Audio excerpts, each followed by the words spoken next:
Oi, pessoal, meu nome é Augusto Diniz, colunista de cultura de Carta Capital. A gente conversa agora com violeiro, compositor, cantor, contador de história, Paulo Freire. Obrigado, Paulo. Oi, Augusto, eu que agradeço. Muito bom estar aqui com você, com os queridos amigos da Carta Capital, com uma prosa sobre um ser muito extraordinário, né, Augusto? Paulo Freire é um dos grandes violeiros do país, tem muitos projetos aí desenvolvidos, tendo a viola como elemento central. Mais recentemente, ele está lançando o álbum A Mula. Paulo, conta um pouco o que é esse trabalho. Eu ouvi o trabalho, ele não é convencional, né?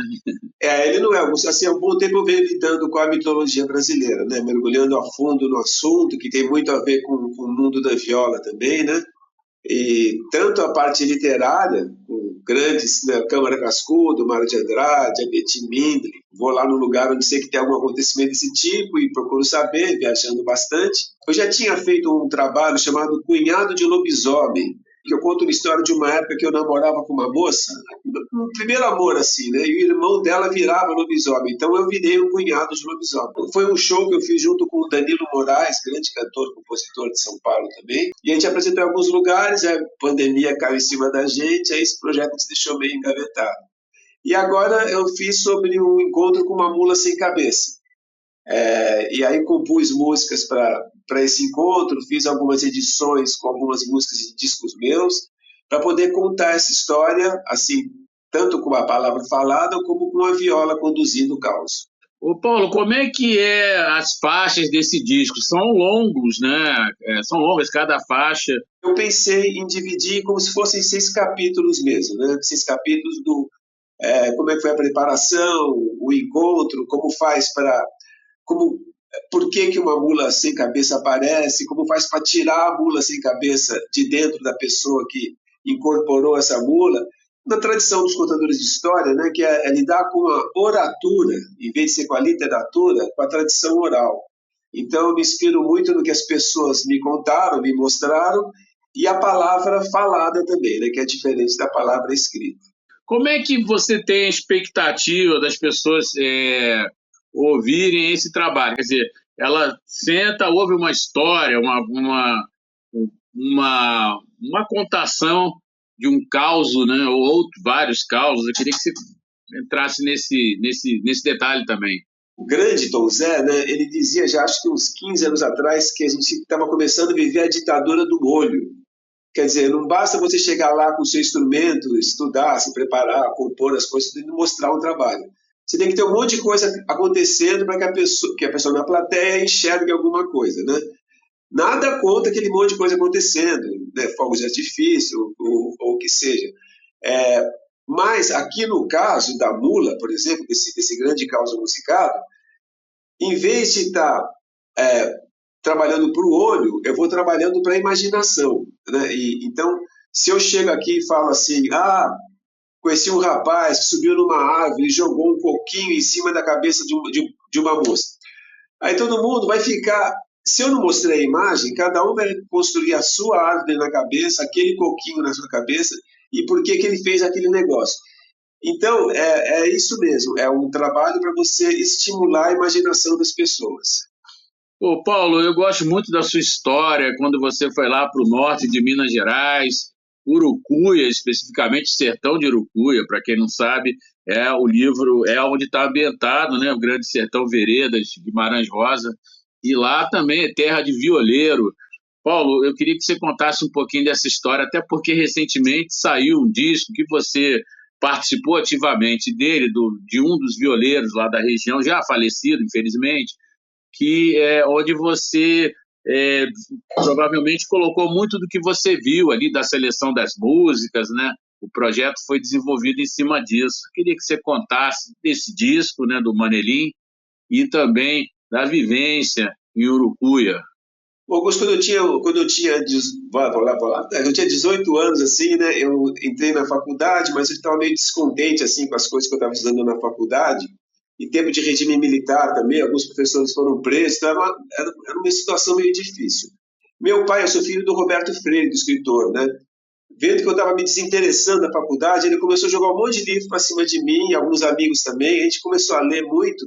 Entre esses livros que caíram na minha mão, eu fui me interessando muito pelo tal do Brasil profundo que dizem tanto hoje, né? Como Os Sertões de Euclides da Cunha, O Romance da Pedra do Rei, do Ariano Suassuna, O Parceiros do Rio Bonito, do professor Antônio Cândido, do Macunaíma, até que chegou o Grande Sertão Veredas.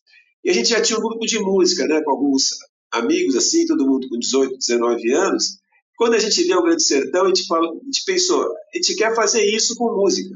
Isso que o Guimarães fez com a linguagem, né, guardadas as devidas proporções, com toda a categoria dele, a gente queria mostrar isso na música. A única informação que a gente tinha era que na orelha antiga do Grande Sertão um desenho feito pelo Poti de um mapa da região onde se passa a trama do Grande Sertão, por onde o Rio Baldo passou, onde a Dorim passou. Então a gente tinha aquele mapinha e o dia 12 de junho, uma festa, 13 de junho, a festa para Santo Antônio, num lugar chamado Serra das Araras. Só tinha isso. Então a gente foi no começo de junho, chegamos até esse lugar. Então eu fiz assim, em 77, morei lá, e lá eu conheci assim, alguns violeiros, entre eles o mestre Manelin, o seu Manuel de Oliveira. O seu Manuel assim, foi assim, amor à primeira vista. Eu vi ele, assim, me encantei muito do jeito que ele tocava viola, com a pessoa dele. Já pulei para dentro da casa dele, virei filho do seu Manuel com a dona Vicentina, ganhei mais 7 irmãos e ficava trabalhando na roça durante o dia com a família e no fim da tarde com o seu Manuel, sentado lá no terreno da casa do seu Manuel, na roça, e ele ia me mostrando como é que ele observava a natureza e transformava ela em música. Então eu passei um bom tempo lá com o seu Manuel, depois ele veio para cá, eu fui para lá, e convivemos muito até o falecimento dele, que foi em janeiro de 2020. Então foi de 77 a 2020. Muito interessante. A gente resenhou aqui na Carta Capital esse disco, e ele é muito rústico, é um lado assim, bastante bonito, singelo, né, verdadeiro da viola. Ele passa ele transmite esse trabalho rústico da viola, né, e ao mesmo tempo essa singeleza do nosso interior brasileiro, né, da verdade, né, dos nossos rincões, que é muito difícil, né, Paulo, encontrar hoje, ou ainda existe esses personagens como o Manelin? Acho que as coisas elas vão se transformando muito, né? Quando eu conheci o seu Manuel, lá não tinha comunicação nenhuma com esse mundo de fora, né? Lá o sertão era muito concentrado ali. E o seu Manuel, ele aprendeu a tocar viola com a mãe de criação dele. Então também lá, todo mundo no sertão, ele aprendendo com a mãe e a natureza assim agindo forte em cima dele, né? Então esses toques de viola, eu até assim abrindo um parênteses aqui, Augusto, porque na época também que eu fui para lá, eu acabei estudando um pouco o grande Paulo Freire, né? O Paulo Freire de verdade aqui. E aí eu fui entender com o seu Manuel que os toques que ele me ensinava, que tem nesse disco que se chama Deixa a Viola Me Levar, Mestre Manelin, pelo selo Sesc, os toques de viola de papagaio, sapo, inhuma, que são esses animais, para mim funcionaram como as palavras geradoras do mestre Paulo Freire. Eu fui alfabetizado através desses pequenos representações dos animais para a viola, que cada palavrinha dessa, que nem as palavras geradoras que o Paulo Freire usava para alfabetizar as pessoas, servia como um modelo de alfabetização para mim. Então, isso ele traz nesse disco, um disco anterior dele também que eu produzi, chamado Urucuia, que já está esgotado, mas tem também em todas as plataformas. Então o seu Manuel ele retrata isso. Agora, hoje em dia eu acho que vai ser uma coisa diferente, né? Porque com todas essas influências que a gente tem de internet, de rádio, de televisão, a coisa acaba se modificando muito. Mas a gente encontra beleza, né? Só precisa pôr o pé no chão e ir no meio da roça.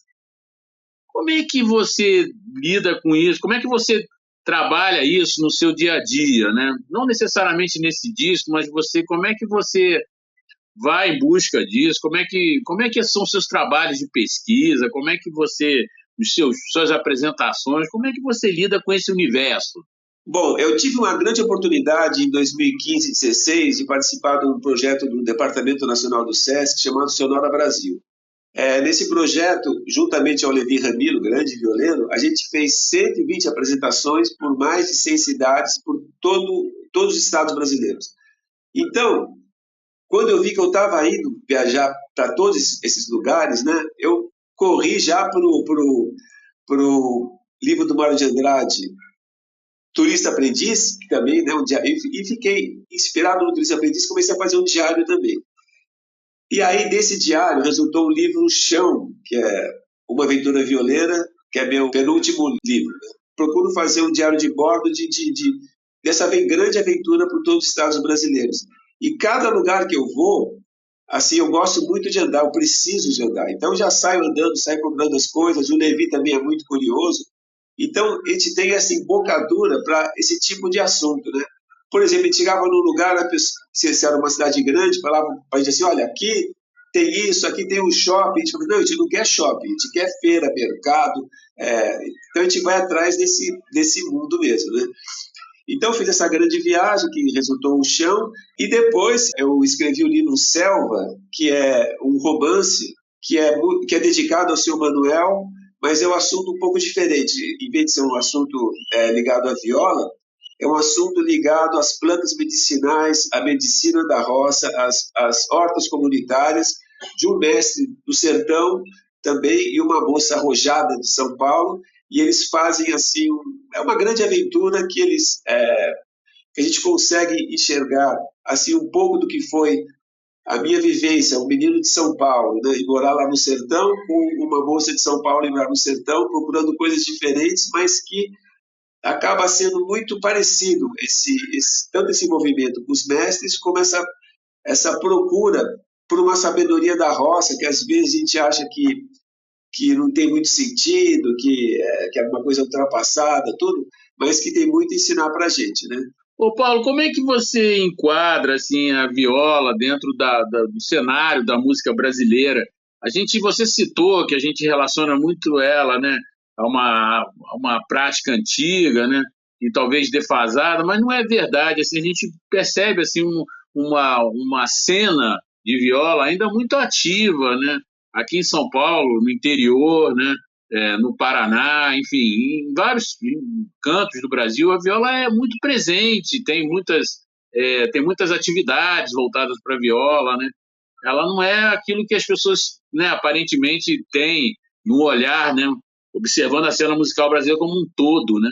Eu queria que você falasse, pontuasse a viola dentro aí da cena musical brasileira. Essa viagem grande que a gente fez pelo Brasil, tive a oportunidade de ver a viola que é tocada no Nordeste, que é diferente da viola do Mato Grosso, do Paraná, de São Paulo, até lá nos Pampas também temos a viola ali, e cada um com sua linguagem, e também, né, a viola ligada ao rock, como faz o moda de rock. Então, a viola ela consegue ir para muitos assuntos. Tem um grande mestre do sertão, Badia Medeiros, que ele usa uma palavra que eu acho muito bonita, que um dia estava assim num lugar, ele já é falecido também, ele falou, Paulo, aquela pessoa ali é muito esbrangente.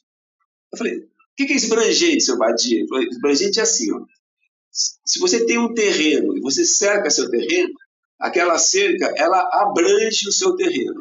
Mas se você tem uma mina d'água dentro do seu terreno, aquela água vai saindo do seu terreno e vai esbrangindo, ela até cair no mar. Então a viola ela também é muito esbrangente, ela está se misturando a várias linguagens. Agora, eu acho importante, quando você se mistura a outras linguagens, você manter aquela coisa de tocar viola como viola, não uma viola como um violão de 10 cordas, nada contra, né? Mas quanto mais viola você tocar com a linguagem, com a afinação, com os ponteados, com a técnica, com toda aquela riqueza da viola, mais você vai poder enriquecer o encontro com outros instrumentos e outros estilos também. Muito bom, bonito. Paulo, estamos indo para o final da nossa conversa. Como é que está aí daqui para frente os projetos? Vai ter lançamento aí desse CD, a Mula. Como é que está aí a programação? Vai ter o lançamento no dia 30 de junho, às 11 horas, no Museu Ema Clabin, entrada franca. Então, o trabalho que eu estou agora, Augusto, assim, tocando e falando ao mesmo tempo, né? Porque tanto no show como no disco, tive a participação fundamental do Adriano Busco. O Adriano, a gente está junto desde o começo dos tempos, assim, percussionista, ele faz os efeitos também. Então, no disco, ele fez todos os efeitos sonoros e toda a percussão. E aí, nós estamos ajeitando isso, Adriano e eu, para poder fazer um show de uma forma assim, presencial, né? Tentando colocar tudo que tem no disco, colocar no show também. Então, é um grande desafio você juntar a, a narração, né, com a viola. Aí, independente disso, eu estou escrevendo um novo livro para crianças, também ligada à mitologia e a esse nosso Brasil. Muito bom, queria agradecer o cantor, compositor, violeiro, grande violeiro, contador de história, Paulo Freire. Obrigado, Paulo. Augusto, eu que agradeço a prosa tão boa aí, muito obrigado aí para você, todos os queridos amigos da Carta Capital, e espero vocês lá na Mula, dê uma olhada lá que o caos é bem extraordinário.